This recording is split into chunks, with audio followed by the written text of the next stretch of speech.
When you look a 40-year-old in the eye, someone who works 50 hours a week, pays off their credit cards, does everything right, but still can't afford a home, and you tell them you haven't failed at adulthood, the emotional impact is genuinely staggering. People legitimately cry because for a decade, a low-grade, exhausting anxiety has been whispering in your ear that you messed up. Picture this. It is 2:14 a.m. You're staring at the ceiling, or worse, you're scrolling Zillow in the dark. You are looking at 1,200 square foot house built in 1978. It probably smells like old carpet.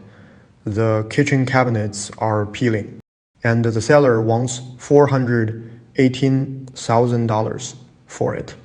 You do the mental math. At today, as 6.5% interest rate, that is almost $3,000 a month. You close the app, feeling like you're trying to push a 2-ton boulder up a mountain made of ice. Someone in my comment section recently left a joke.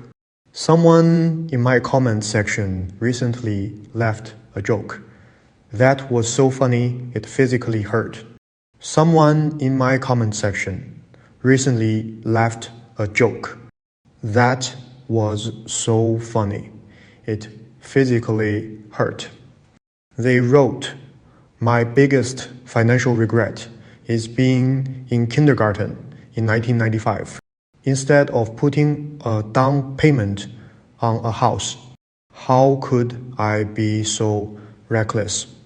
My name is Nick, and today we are going to mathematically destroy the shame you feel about your bank account.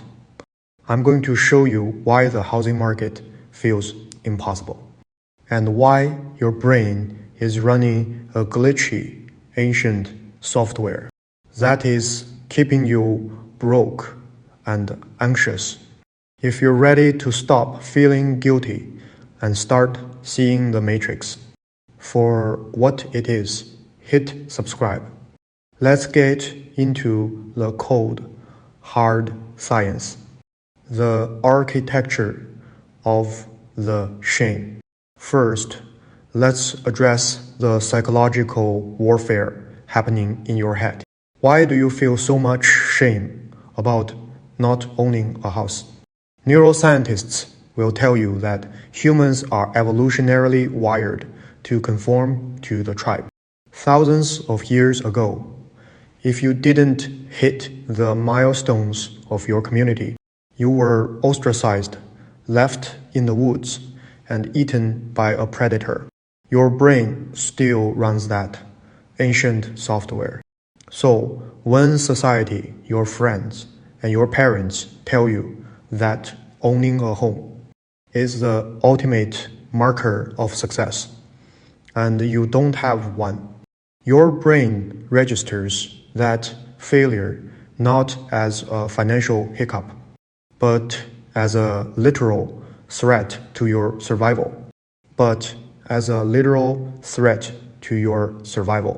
But your parents are giving you advice for an economy that fundamentally no longer exists.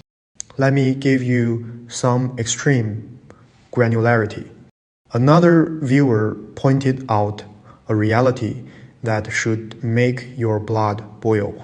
I finally asked my parents what their mortgage is. They bought a 5-bedroom, 3-bath home 20 years ago. Their mortgage is $800 a month. Today, $800 is the average monthly payment for a Honda Civic. Let that sink in. A 5-bedroom estate versus a Honda Civic.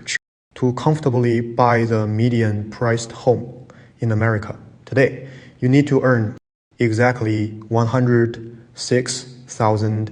$432 a year. But the median household income is $83,700. The system has a $22,732 gap baked into the math. Before you even wake up and brush your teeth, you are not failing the system. The system is structurally designed to fail you. The subscription trap. So what actually happened? Everyone tells you it's a supply and demand issue, but that's a polite lie. We don't just have a shortage of houses, we have a hijacking of the market. Over the last few years, giant private equity firms armed with bottomless pockets realized something terrifying. They looked at the middle class and decided, as one of you brilliantly summarized, they don't want homeowners anymore. They want monthly subscribers. They are buying up single-family starter homes in cash, outbidding regular families, just to turn around and rent those exact same homes back to you for $3,000 a month. They are trying to turn your basic human need for shelter into a SaaS product. And what about the new homes being built? You drive past those massive subdivisions with the shiny flags. They start at $800,000. But what are you actually buying? You're buying a house held together by dental floss and cardboard. Builders are cutting every conceivable corner using the cheapest materials legally allowed. You are taking out $1 million loan for a product that will start falling apart the minute the 12-month warranty expires. We used to look at home ownership as the ultimate investment.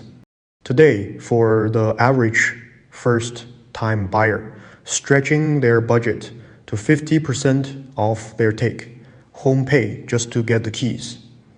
Ownership isn't an investment. It is a life debt. It is a 30-year financial prison sentence with a granite countertop. The identity shift. This is where the magic happens. This is where we break the programming. You need to completely rewire your identity. Most people are trapped in the consumer identity. They think renting is throwing money away. They feel a deep burning shame when they write a rent check because society told them they are paying someone else's mortgage. Think about it this way.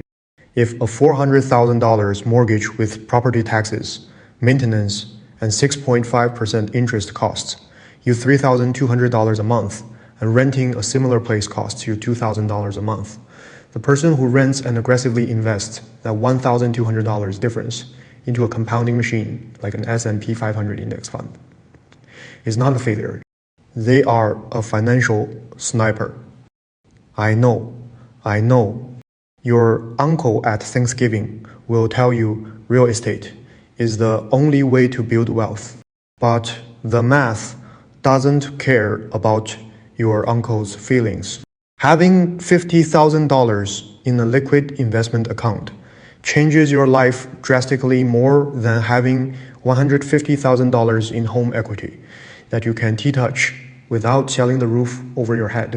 Liquid money buys you options. It buys you the ability to walk away from a toxic boss.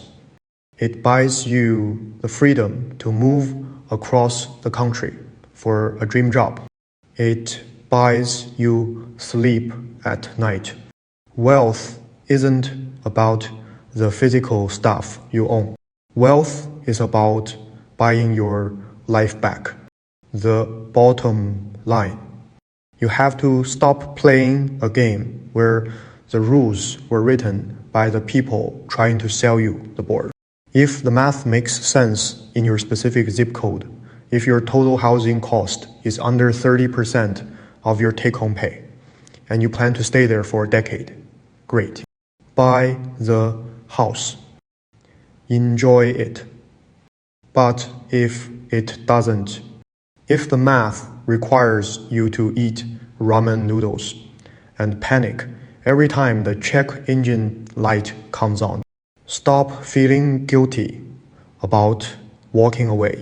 You are not required to participate in collective financial insanity just because everyone around you insists it is the adult thing to do. You are surviving the most dysfunctional housing market since World War II.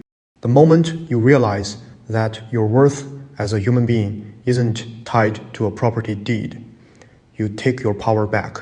You shift from a panicked consumer desperately trying to impress people you don't even like into a strategic investor silently building real freedom.